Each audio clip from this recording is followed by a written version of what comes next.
Today, we're unraveling a shocking incident where an innocent father faced the brunt of a taser not once, not twice, but a staggering 35 times, including a direct hit to the face. And the reason? Absolutely none. On a chilly day, November 29, 2022, Deputy Mikhail Noel of the Los Angeles County Sheriff's Office was on his routine patrol. But this day was anything but routine.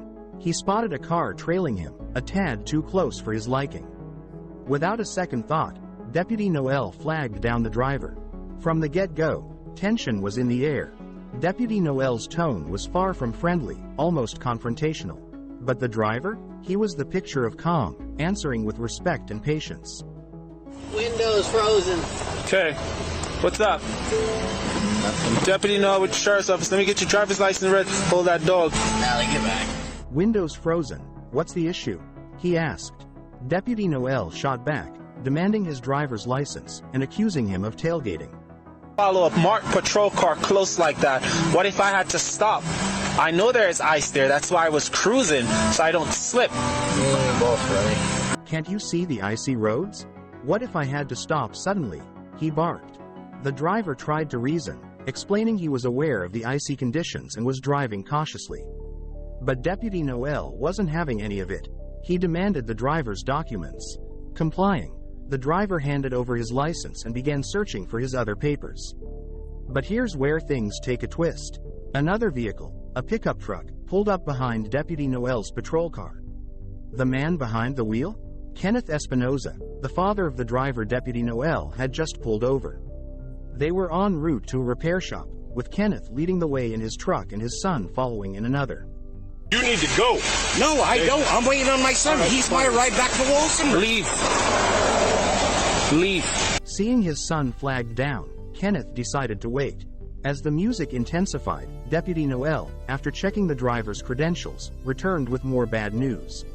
He was slapping the driver with a citation for following too closely. In Colorado, this isn't a light offense.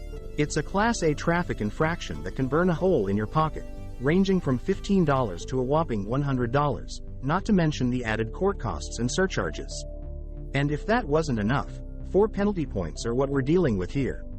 The sheer number of violations and the blatant disregard for Mr. Espinosa's rights is staggering. As Deputy Noel returned to his vehicle, another officer arrived on the scene, seemingly as backup.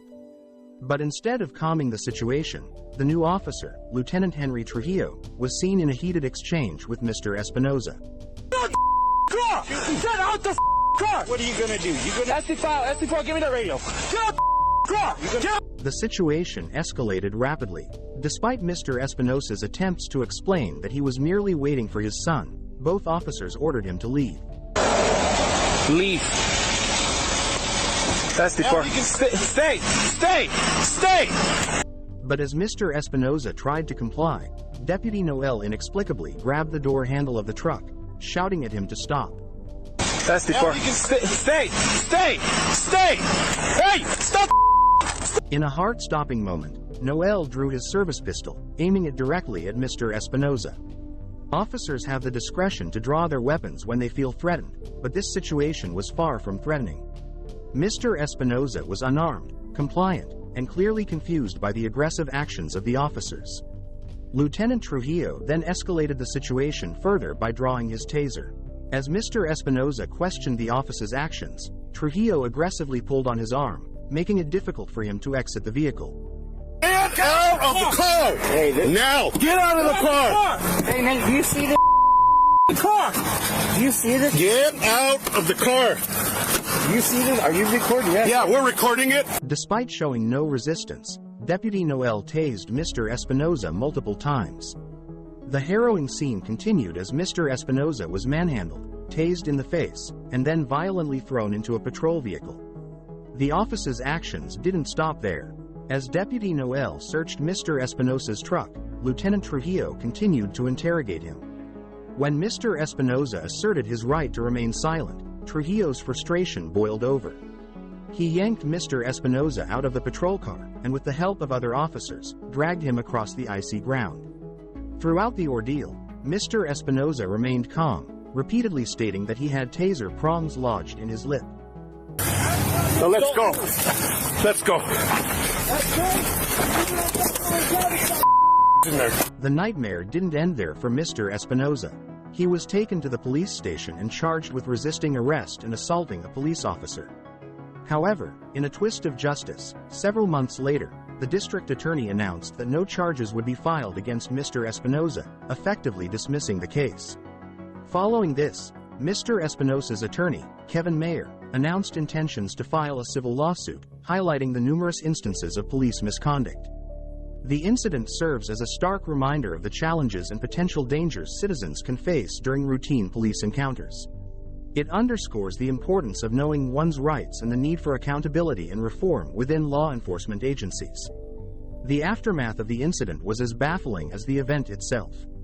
Despite the clear evidence of misconduct and the public outcry that followed, both officers, Deputy Noel and Lieutenant Trujillo, remained on active duty. No suspensions, no reprimands, just business as usual. It was as if the harrowing events of that day had been swept under the rug, leaving Mr. Espinoza and the public in disbelief. The Los Animas County Sheriff's Department announced an internal investigation into the incident. But many questioned the impartiality of such a probe. Would the department genuinely hold its own officers accountable? Or would this be another case where the blue wall of silence protected its own? The community waited with bated breath for updates. Days turned into weeks, and weeks into months, but there was a deafening silence from the department. Who lives in southern Colorado has filed a lawsuit against Los Animas police, saying that they used excessive force while arresting. The media tried to get answers. Los Animas County Sheriff was approached for a statement, perhaps to shed some light on the department's stance or to provide some reassurance to the public. Time stopped. But the sheriff chose to remain silent, declining any comment on the matter. This wasn't the first time the department had come under scrutiny. In a previous incident, which we covered in detail, another citizen had a similarly distressing encounter with law enforcement. The patterns were eerily similar: aggressive behavior, a lack of de-escalation, and questionable decisions that seemed to prioritize power over public safety. The community began to rally around Mr. Espinoza, with many seeing him as a symbol of the broader issues plaguing the relationship between law enforcement and the public. Protests were organized, demanding justice for Mr. Espinoza and calling for a thorough and transparent investigation. The message was clear: the public wanted accountability.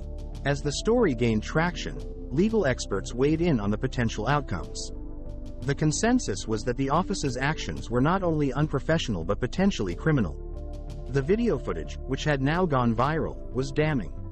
Every taser shot, every shout, every aggressive move was there for the world to see.